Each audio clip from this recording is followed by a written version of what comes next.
ఇక ఇప్పుడు నేను చెప్పే ముచ్చటైతే ఇన్నారనుకో, ఇక ఎవ్వరు కూడా మళ్ళా గవర్నమెంట్ ప్రభుత్వ హాస్పిటల్కి పోవాలంటే దెబ్బకే దడుచుకుంటారు.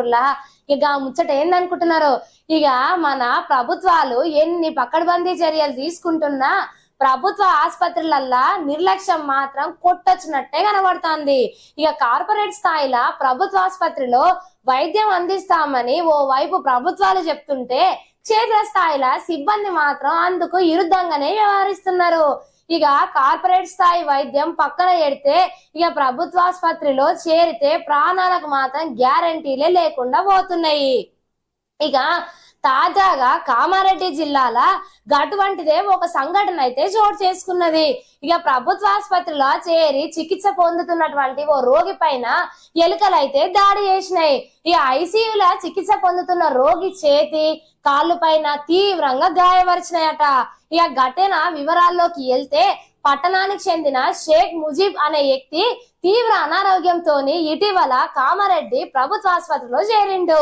ఇక గత వారం రోజులుగా ఐసీయూలో ఉండి అతడు చికిత్స అయితే పొందుతున్నాడు. ఇక అయితే శనివారం రోజు రాత్రి సిబ్బంది అందరూ నిద్రలోకి జారుకున్నాక ఇక ఐసీయూలోకి ఎలుకలైతే ప్రవేశించినాయట. ఇక బెడ్ పైన పడుకున్న ముజీబ్ చేతి ఏళ్ళు కాళ్లను కొరికి తీవ్రంగా గాయపరిచినాయట. ఉదయాన్నే గాయాలు గమనించిన రోగి బంధువులు ఆసుపత్రి సిబ్బంది పైన ఆగ్రహం అయితే వ్యక్తం చేసిండ్రు. ఇక గతంలోను రోగుల పైన ఎలుకలు దాడి చేసినట్టయితే తేలినది. ఇక అప్పట్లా బోన్లు పెట్టి ఎలుకలకు సంబంధించిన బోన్లు పెట్టి అయితే బంధించిండ్రు.